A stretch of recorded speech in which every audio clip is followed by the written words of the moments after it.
Всем привет, Джейсон снова на связи. В этом видео познакомимся с легкой беспроводной игровой мышкой MSI Clutch GM41 Lightweight Wireless. Итак, мышь имеет симметричный дизайн, но из-за боковых кнопок более ориентирована на правшей. Размер средний, а именно 130 мм длина, 67 мм ширина, 38 мм высота. Вес 74 грамма. И для беспроводной мышки это, по моему мнению, отличный результат. В комплекте поставки помимо мышки есть руководство пользователя, док-станция для зарядки, USB кабель и USB приемник. Запасных ножек в комплекте, к сожалению, нет. Кстати говоря, док-станция играет роль не просто зарядного устройства, но и позволяет разместить себе USB приемник. Для подключения кабеля используется micro-USB разъем как на мыши, так и на док-станции. Подключается кабель к док-станции снизу, здесь же имеется прорезь для вывода кабеля. Резиновая ножка, расположенная по всему периметру, не дает док-станции скользить по столу. Кабель имеет длину 2 метра в оплетке, он жесткий, твердый и с эффектом памяти. Это будет максимально напрягать в моменты пользования мышкой в проводном режиме. По беспроводной части вопросов нет. Устанавливать мышь на док-станцию проще простого, так как в ней имеется магнит. По заявлению производителя, мышь получит до 9 часов автономной работы при 10-минутной подзарядке и до 80 часов после полной зарядки. Чтобы полностью зарядить мышку, нужно примерно 1,5 часа. Длина моей ладони 20 см, и пользоваться мышкой мне удобно как пальцевым, так и ладонным хватом. В общем же, она подойдет под ладонь крупного или среднего размера под любой тип хвата. Покрытие верхней панели представляет собой гладкий матовый пластик. Правая и левая боковины имеют прорезиненную цепкую рельефную фактуру. Общее качество сборки нормальное. В моем экземпляре имеется небольшой люфт левой основной кнопки и боковой. Люфт не критичный, но он есть. Панели основных клавиш отдельные от корпуса, и давайте послушаем, как они звучат.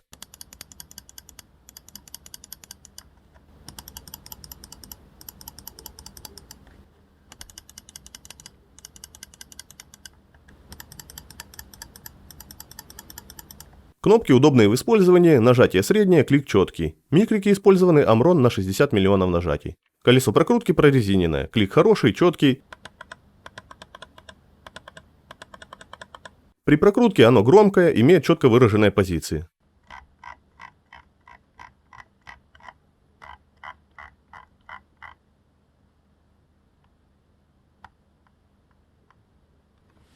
Боковые кнопки нажимаются нормально, клик четкий.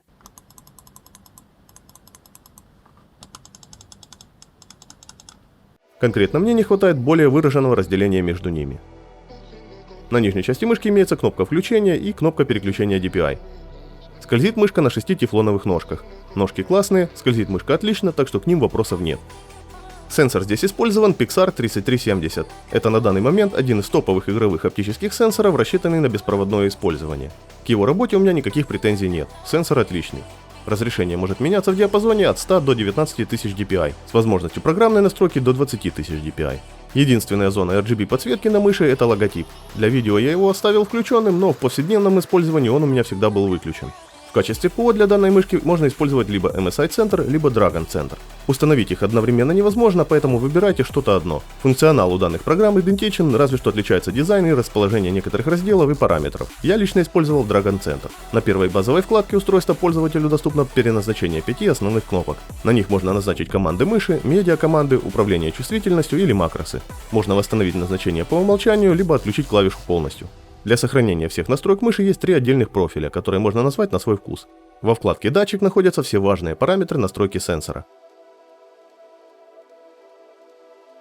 За управление подсветкой отвечает вкладка Mystic Light. Настройка подсветки допускается как в индивидуальном порядке, так и для всех подключенных поддерживаемых комплектующих. В итоге по мышке у меня каких-то суперсерьезных нареканий нет, кроме разве что немного люфтящих боковой и основной клавиш. Но это, возможно, есть только в моем экземпляре. Кабель хоть и твердый, но учитывая ту автономность, которую вы получаете благодаря встроенной батарее, а также быстрой зарядке от док-станции, вы им вряд ли будете часто пользоваться.